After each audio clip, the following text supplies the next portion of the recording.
प्रश्न है कि x और y में संबंध स्थापित करें जबकि बिंदु x y यानी एक निर्देशांक दिया है एक तो बिंदु का, दूसरा का ये रहा, तीसरा का ये रहा, और एक शब्द है समदूरस्थ। समदूरस्थ मतलब दूरी बराबर हो। क्या हो? दूरी बराबर हो। ये कह रहा है दूरी किसके बीच बराबर है। देखो बिंदु ये x y, इसका दूरी ई दोनों बिंदु से क्या है? बराबर दूरी पर है। बस दूरी को बराबर कर देंगे और वहां पर दूरी सूत्र लगाएंगे। अपने हमारे पास जो है x और y के बीच में संबंध निकालना है।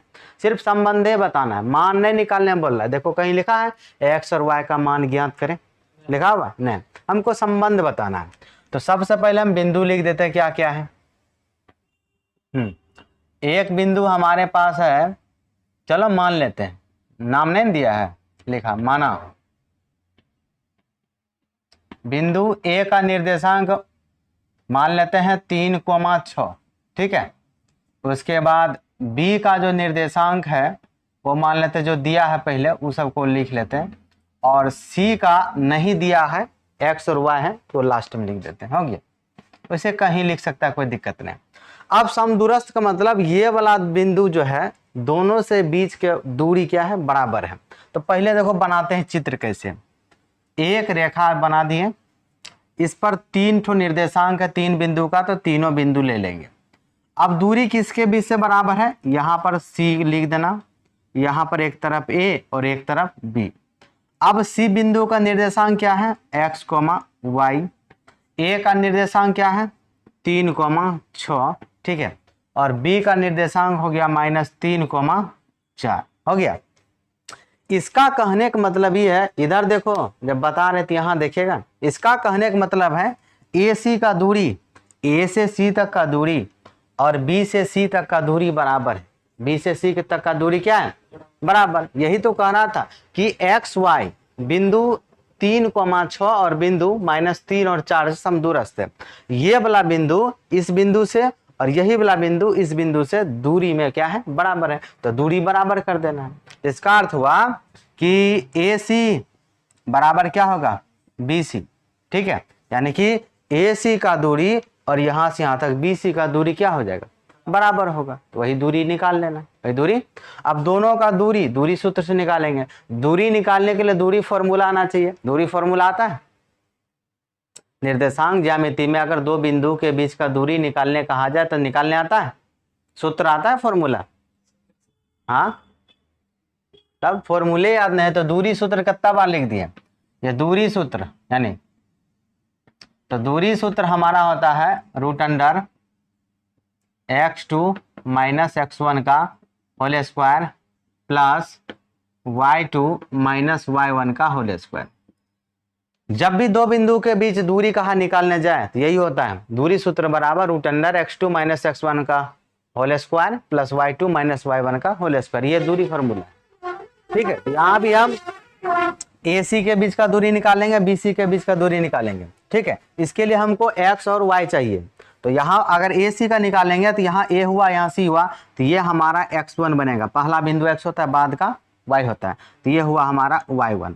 यहाँ पर C पर चलें तो ये हुआ हमारा x2 और ये हुआ y2, ठीक है। अब बाद में उसको देख लेंगे, वो बदल जाएगा पहले। इसके बाद यहाँ पर देख लेते हैं उसी तरह। अगर हम BC की बात करेंगे तो BC यहाँ रहा, तो यहाँ पर थोड़ा इसको यहाँ लिख देते हैं। तो BC के लिए हमारा यहाँ क्या बनेगा? ये वाला बिंदु यहाँ जो E बनेगा हमारा x1, E बनेगा क्या? y1, ठीक है। और यहाँ पर E जो बनेगा तुम्हारा x2 और E बनेगा तुम्हारा क्या? y2। बस मान बैठा दो, इसमें हो जाएगा, हो गया। तो दोनों के बीच का दूरी निकाल लो, तो दूरी सूत्र लगा दो। AC का दूरी होगा, पहले AC का √अंडर x2 - x1 का whole square plus y2 - y1 का होल स्क्वायर। हो गया। AC का निकाल दिया। उसी तरह BC का एक बार लाएंगे, BC का भी सूत्र वही चलेगा। कोनो बिंदु के बीच का दूरी निकालो, फॉर्मूला वही चलेगा। फिर से वही x2 - x1 का whole square plus y2 - y1 का होल स्क्वायर। हो गया। अब इसमें बैठा दो। हमको पहले AC का बैठाना है, तो AC यहाँ से यहाँ तक हुआ।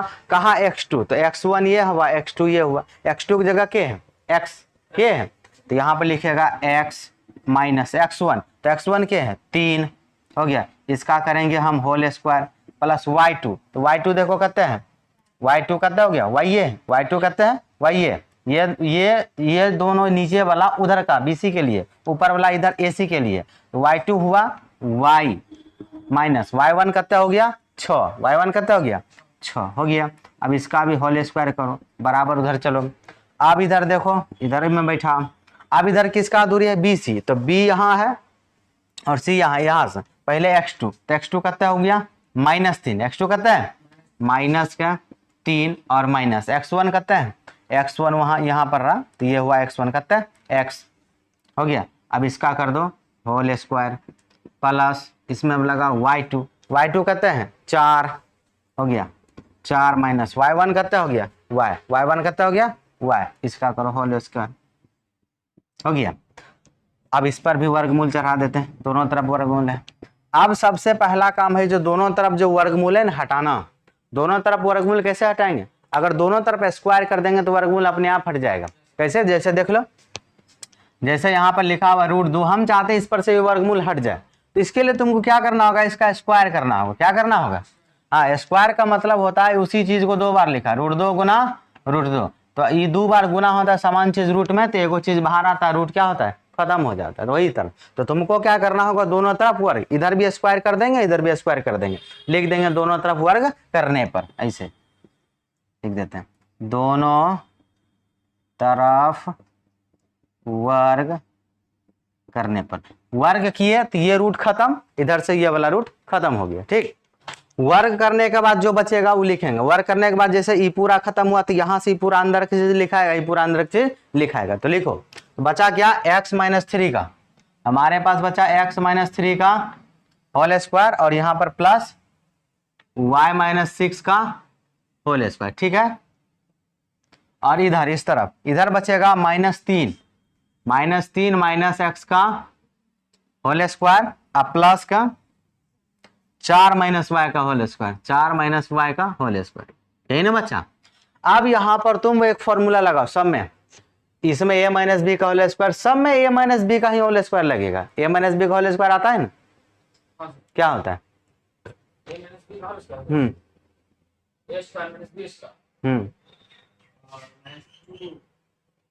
वाह, तब तो खूब पड़ता है तो रात यो लूरने बुरबक नहीं तना।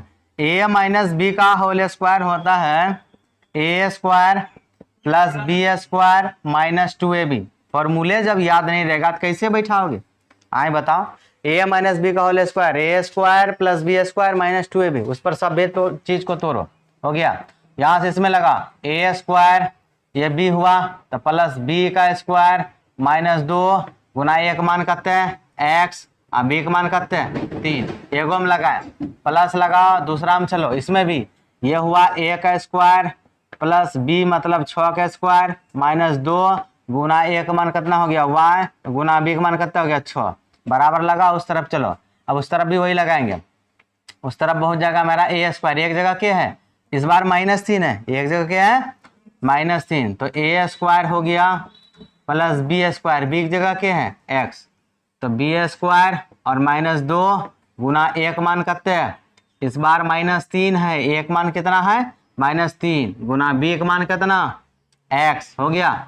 उसके बाद प्लस लगाओ, इधर वाला इधर लिखते हैं फिर से a स्क्वायर प्लस के बी स्क्वायर, उसके बाद -2 गुना एक मान कितना इसमें 4, बी का मान कितना y। अब इसको हल करो, आराम से आ जाएगा।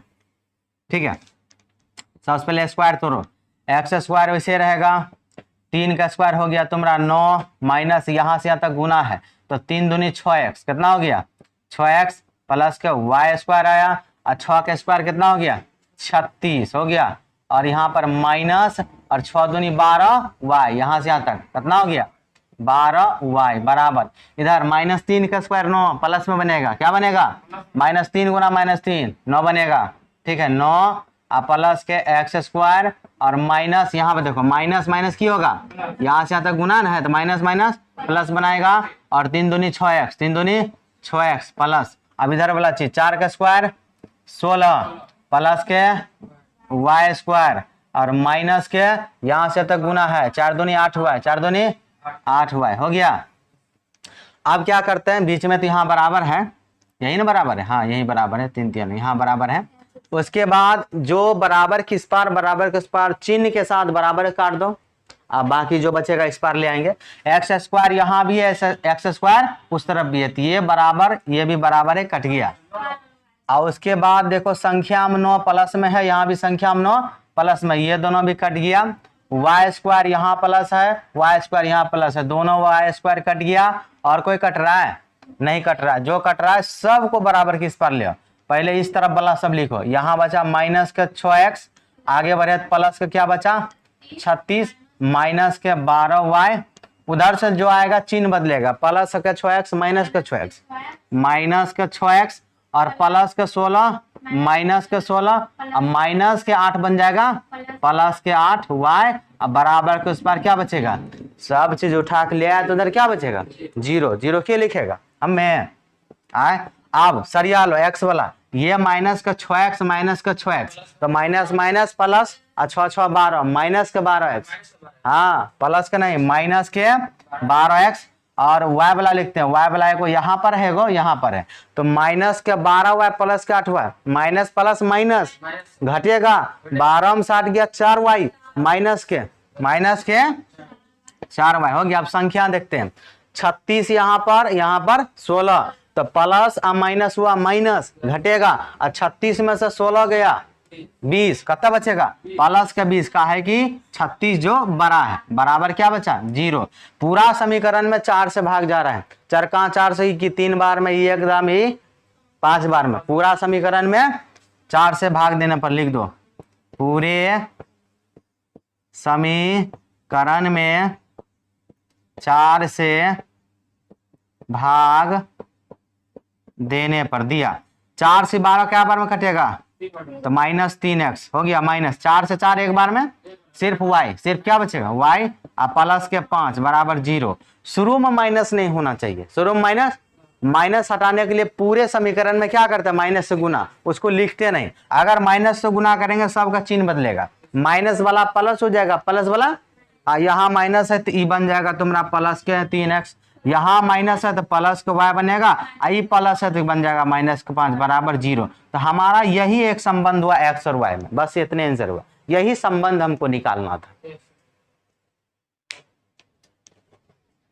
देखो सवाल है, बहुपद है 3x स्क्वायर माइनस x और माइनस 4 के शून्य ज्ञात करें। शून्यक है तो यानी बहुपद दिया है, शून्य ज्ञात करना है, तो जो बहुपद है उसके बराबर सबसे पहला काम क्या है 0 लेना है। लिखो हल, उसके बाद जो बहुपद है उसके बराबर 0, यानी 3x स्क्वायर माइनस के x माइनस 4 बराबर क्या लेंगे 0 हो गया। अब इसको गुणनखंड विधि से बना लेते हैं, जल्दी से बन जाएगा, ठीक है। अब इस शुरू वाला टर्म यहाँ से संख्या में 3, लास्ट वाला है 4, दोनों को गुना करें, 4 तिया 12, इस 12 का करो अभाज्य गुणनखंड, 2 छाके 12 और 2 तिया 6, 3 एकम 3 हो गया। अब यहाँ पर 3 संख्या है, ये 3 संख्या में 2 संख्या का सेट बनाना है। क्या संख्या का 2 संख्या का, ये 3 संख्या है, जितना भी आएगा संख्या उसमें 2 ही सेट बनाना है, और 2 को घटा करके जोड़ने, घटाओ या जोड़ो, ये बीच में जो भी है संख्या के साथ आना चाहिए। यहाँ तो 1 है, क्या है नहीं कुछ हो तो 1 सब जगह रहता है। तो यहाँ पर देखो अगर 2 दूनी 4 ये हो गया, और 3 अगर 4 में से 3 घटा देगा तो क्या पूरेगा 1, लेकिन 1 कुंजी में चाहिए, माइनस में 1 कुंजी में चाहिए, तो इसका मतलब बड़ा बड़ा संख्या माइनस में रखना और छोटा वाला संख्या प्लस में, हो गया, तब 1 पुर जाएगा। और हमको सब में x चाहिए, यहाँ भी x लगा दो, यहाँ भी x लगा दो, यहाँ भी x लगा दो, कहने का मतलब है ये माइनस का x हो जाएगा। अब माइनस x जो वहां लिखा है वहां पर लिखेगा माइनस 4x प्लस 3x, है ना लिखेगा, ऐसे लिखेंगे तो इसको, ठीक है। अब इसको लिख दो 3x स्क्वायर माइनस का क्या लिखेंगे 4x माइनस के, माइनस नहीं प्लस के 3x और माइनस के 4 बराबर 0। अब यहां से 2 पद और लास्ट से 2 पद में कॉमन लेंगे, कॉमन मतलब जो दोनों में होना चाहिए, जो देखो इसमें 3 है इसमें 4 है, संख्या में कोनो कॉमन नहीं, एकरा पास 2 गो x है, एकरा पास 1 गो, तो एगो दोनों से ले सकते हैं, एगो इससे एगो x बाहर किया, इससे एगो x बाहर किया, और कुछ नहीं है तो ब्रैकेट लगा दो, यहां से एगो x बाहर हो गया तो एगो x बचेगा, 3 वैसे बचले हैं, 3 लिख दो, बचा हुआ चीज एगो बाहर है तो बचा एगो, आगे बढ़े, माइनस मिला, यहां से वाला एक्स बाहर है, क्या बचा 4, बंद करो, प्लस लगा। अब इन दोनों में देखो, यहाँ एक्स है, इसमें एक्स नहीं है, कॉमन नहीं आ सकता, यहाँ 3 है, यहाँ 4 है, कुछ नहीं है, 1 आ जाएगा, कुंजी आ जाएगा, जहां कुछ कॉमन है 1 ले लो, ब्रैकेट लगा दो, 1 से 3x में भाग देगा, 3x में कटेगा, और प्लस और माइनस क्या हुआ, माइनस, 1 से 4 में भाग दिया, 4 बार में कटेगा, बराबर 0। यहां से यहां तक ये जो ब्रैकेट वाला चीज है एक जैसा दिख रहा है, यही दोनों को मनाता है। ठीक है, सिंपल तरीका अगर नहीं समझ में आए यहाँ से ये वाला स्टेप में, तो सबसे बढ़िया तरीका है कि जो ब्रैकेट वाला है उसी को बाहर कर लो, और बाहर में जो है चिन्ह के साथ दोनों को लिख दो, हो गया भाई, हो गया। उसके बाद 3x माइनस का 4, ये दूगो के बदले में 1 ठो, और यहाँ बचा x प्लस 1, हो गया, और बराबर क्या 0। एक बार इसके बराबर 0 ले लो, एक बार उसके बराबर 0, तो यहाँ पर लिखेंगे अगला स्टेप में कि यदि कि 3x माइनस 4 बराबर 0, ठीक है, तो x का मान निकालना, 3x बराबर 4 उधर जाएगा तो प्लस का 4 होगा, x का मान चाहिए तो x को करो अकेला, तो x बराबर क्या आएगा 4/3, पहला मान निकला। ठीक है, अब दूसरा इससे निकलेगा, फिर से लिखेंगे कि यदि x प्लस 1 बराबर 0, तो x को करो अकेला, तो प्लस 1 उधर जाएगा तो माइनस बदलेगा, x बराबर -1, तो लास्ट में लिख देना, इसलिए x बराबर -1 और दूसरा कितना शून्य 4/3, ये दोनों तुम्हारा क्या हो गया आंसर हो गया, यानी शून्य निकला दो, एगो -1 एगो 4/3 होगी। देखो प्रश्न कहता है कि 0.0875 को p/q के रूप में लिखे जहां p तथा q में कोई उभयनिष्ठ गुणनखंड नहीं है। अच्छा ये बताओ कि सबसे पहले p/q का मतलब क्या होता है, p/q मतलब, अरे बटे में लिखना है, ये जो संख्या लिखा हुआ है ना इसको बटे में लिखो। उसके बाद कहा p और q में कोई उभयनिष्ठ गुणनखंड नहीं हो, मतलब p के जगह जो भी संख्या आएगा, q के जगह जो संख्या आएगा, वो दोनों में ऐसा कोई संख्या नहीं होगा, कॉमन संख्या नहीं होना चाहिए गुणनखंड के रूप में, मतलब इसमें और इसमें कोई कॉमन संख्या नहीं होना चाहिए गुणनखंड के रूप में। बस इतने कहा, बड़ी आसान से सवाल है, कुछ नहीं, संख्या लिख दो, लिखा हुआ 0.0875 हो गया, लिख दिया। अब p/q के रूप में लिखना किस संख्या, मतलब बटे में बनाना, किसमें, तो पॉइंट उड़ा दो, इसको अपने बटे में पॉइंट उड़ाया, बटे की लगाया 1, इसके आगे क्या सुनना 4 0, तो 1 2 3 4, ये क्या बन गया तुम्हारा, अगर खूब बढ़िया से लिखना है तो ये बन गया तुम्हारा 875, इसके पहले एक सब 0 गायब, बटे क्या था 1 पर 4 0। अब 25 का पहाड़ा से कटेगा, किससे 25 से ही कट जाएगा, 25 चौक 100, 0 400 भी कटेगा, नहीं आता थे तो रफ कर लो, 25 से 875 में भाग दे देते, हो गया 25 तिया 75, 7 में 5 किया 2 1, और 25 पंचे 125, देखो कट गया 35 बार में, नहीं कटा, ये भी कट गया 25 से कितना बार में 35 बार में, और 5 के पारा से कटेगा, 5 7 35 और 5 8 40, 1 0 बैठा दिया, बराबर 7/80 हो गया। अब देखो ऐसा कोई पहाड़ा नहीं है जो 7 और 80 को काट दे, 7 और 80 को, तो कोई उभयनिष्ठ गुणनखंड नहीं हुआ, यही ठीक है। और यहाँ पर जो संख्या छोड़े थे उसमें उभयनिष्ठ गुणनखंड था, जैसे यहाँ पर 5, जैसे 5 था, यहाँ पर 25 था, ढेर था, लेकिन इसमें कोई नहीं है, यही हमारा क्या हुआ आंसर, उभयनिष्ठ गुणनखंड का मतलब अब ये दोनों किसी भी पहाड़ा से नहीं कटना चाहिए लास्ट, ठीक है। कुछ है 80 तो काटेगा, इस सेम पहाड़ा से कटना चाहिए, अगर 80 2 से कटता थी वो 2 से कटना चाहिए, तब उसको कहेंगे उभयनिष्ठ, नहीं तो उभयनिष्ठ नहीं हुआ, ठीक है। अभी उभयनिष्ठ गुणनखंड नहीं है।